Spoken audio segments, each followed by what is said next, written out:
আজ বানাবো গাজরের পিঠা। খুব শুনতে অবাক লাগছে না? গাজরের আবার পিঠে।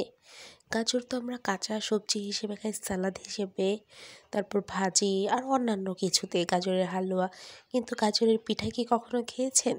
গাজর কিন্তু খুবই পুষ্টিকর একটা খাবার। অনেক সময় বাচ্চারা খেতে চায় না, তো এভাবে কিন্তু পিঠে বানিয়ে দিলে ঠিকই অনায়াসে খেয়ে নেবে। খেতেও কিন্তু খুবই দুর্দান্ত হয়।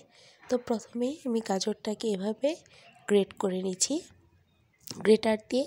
কেউ চাইলে যদি হাতে ভালো করতে পারেন তাও করতে পারেন, তা আমার মনে হয় গ্রেটার দিয়ে করাটাই ভালো, একদম মিহি হবে। তো তারপর গাজরটাকে আমি একটু ভেজে নিচ্ছি। এখানে আমি ঘি দিয়েছি, একটু সামান্য ঘি দিয়ে গ্রেট করা গাজরগুলোকে একটু নাড়াচাড়া করে ভেজে নিচ্ছি। তারপরে সেখানে অ্যাড করতে হবে স্বাদ মতো মিষ্টি।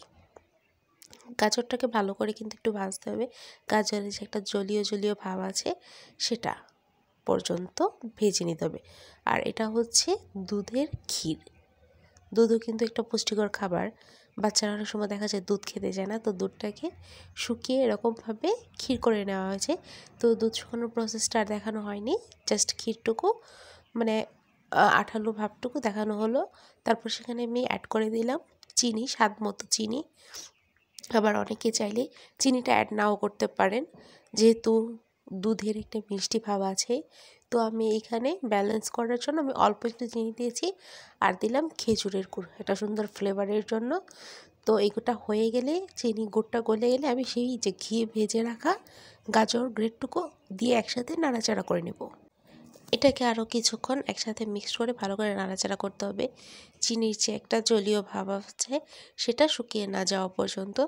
আমার কিন্তু এটা মোটামুটি পুরটা হয়ে গিয়েছে, দেখতে পাচ্ছেন খুবই সুন্দর একটা কালার লাগছে আমার কাছে। তো এখন আমি চালের গুঁড়ো দিয়ে সেই পিঠার কাইটা করে নেব। তো আমি এখানে গরম জলে আমি আমার পরিমাণ মতো চালের গুঁড়ো নিয়ে আমি একটা রুটির যেভাবে কাই করা হয় সেভাবে একটা কাই করে নিচ্ছি। তো এই যে আমার কাই করা কমপ্লিট। এখন এটা ভালোভাবে মথে নিতে হবে। এটা যত ভালোভাবে মাখা হবে ততই কিন্তু পিঠার আকৃতিগুলো সুন্দর হবে। তো মাখা শেষে আমি এভাবে লেচির মতো করে কেটে নিয়েছি। এখন এটাকে আরও ভালোভাবে একটু মিশিয়ে নিয়ে এখন যে পিঠার পুর ভরার জন্য একটা শেপ করতে হবে, সাইড দিয়ে করে মাঝখানে একটা বাটির মতো করতে হবে। তো এখানে আমি পুরগুলো ভরে নেব। আমরা তো অনেকে পুলি পিঠা খেয়েছি, তাই না? পুলি পিঠাটা হয় কি দিয়ে? নারিকেল দিয়ে। কিন্তু বর্তমান বাজার দরে নারিকেলের যে দাম, কি দরকার? হয়ে যাক না গাজর দিয়ে। তো যারা ট্রাই করেননি একবার এভাবে বাসায় ট্রাই করবেন, আশা করি ভালো লাগবে। আর যারা আমার ভিডিওটা নতুন দেখছেন প্লিজ চ্যানেলটা সাবস্ক্রাইব করে দিবেন। এই তো আমার পিঠাটা তৈরি একদম। যে যেরকম শেপে বানাতে পারেন, অনেকে আরও খুব ভালো করে ডিজাইন পারেন, আমি এত ভালো পারি না। আমি যেভাবে পারি সিম্পল আমি সেভাবেই একটু করে নিয়েছি।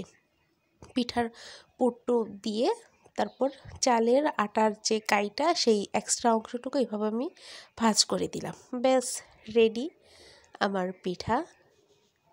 তো এইভাবে আমি বাকি সবগুলোই বানিয়ে নেব। এই তো কমপ্লিট, আমার সবগুলো বানিয়ে নিয়েছি। এইগুলো এখন জলে ভাপিয়ে নিব বা জলে সেদ্ধ করে নিব।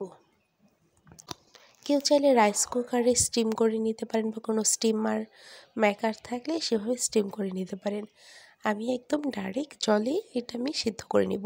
তো জল বসিয়ে দিয়েছি, জলটা গরম হবে, ঠান্ডা জলে কিন্তু দেওয়া যাবে না। এই যে দেখছেন জলটা কিন্তু একটু বলকের মধ্যে চলে এসেছে। এ পর্যায়ে আমি দিয়ে দিচ্ছি আমার পিঠাগুলো। ঠান্ডা জলে দিলে পিঠাগুলো কিন্তু ভেঙে যাবে। জলটাকে এরকম হালকা একটা বাবল আসা পর্যন্ত গরম করে নিয়ে তারপর পিঠাগুলো ছাড়তে হবে। দেখতে পেলেন, কোনো স্টিম করার ঝামেলা ছাড়া, ছাঁকনি ছাড়া একদম ডাইরেক্ট গরম জলেই কিন্তু পিঠা ভাপিয়ে নেওয়া যায়। তো দিয়ে দিয়েছি আমি সবগুলো পিঠা। এখন এগুলো 5 থেকে 10 মিনিট আমি ফুটিয়ে নিব। ব্যাস, তাহলে কিন্তু আমার রেডি হয়ে যাবে একদম পিঠা। এই যে আমি জল থেকে ভাপিয়ে নামিয়ে নিয়েছি, একটা আলাদা ছাঁকনিতে ছেঁকে নিয়েছি। খুবই সুন্দর কিন্তু হয়েছে পিঠাগুলো, দেখতেই পাচ্ছেন।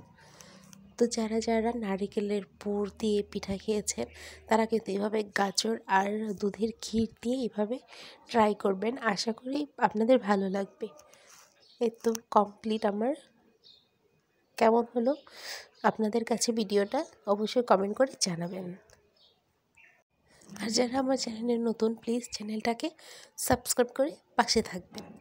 Thanks for watching.